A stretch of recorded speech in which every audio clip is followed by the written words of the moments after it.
Hi friends, చాలామంది కిడ్నీలో రాళ్ళు ఉన్నాయని అది పనిగా హాస్పిటల్కి వెళ్తున్నారు. దయచేసి కిడ్నీలో రాళ్ళు ఎందుకు పడుతున్నాయి అనేది ఒకరు మనం గ్రహించాలి. ఎందుకంటే మనం పొద్దున్నే పొలం పనికి పోయే వాళ్ళు ఏం చేస్తారంటే సరిగా నీళ్లు తాగరు.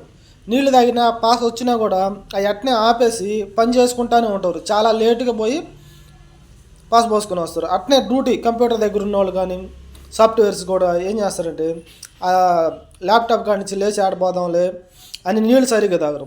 ఒకవేళ తాగినా వస్తున్నా కూడా అట్నే స్టోర్ చేసుకొని చాలా సేపు తర్వాత పోతారు. అట్లా ఆగిన దానివల్ల నీళ్ళు ఏం చేస్తాయి, ఆ క్రిములన్నీ చిన్న చిన్న చిన్నగా పొరలో రాళ్ళు అయ్యి అక్కడ స్టాక్ అయిపోతాయి. అట్లా కొన్ని రోజులకి పెద్ద పెద్ద రాళ్ళు అయిపోయి చాలా ఇబ్బందులకు గురయ్యి మనం హాస్పిటల్కి పోయి ఆపరేషన్ చేసుకొని ఆడ ఒక 50,000 వదిలించుకునే పరిస్థితి మనకు వస్తుంది.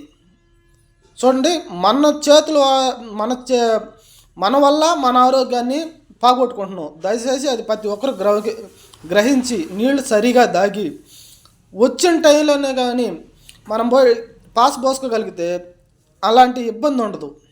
ఒక్కరోజు నీళ్ళు వల్ల మనం 50,000 వేస్ట్గా చేస్తున్నాం.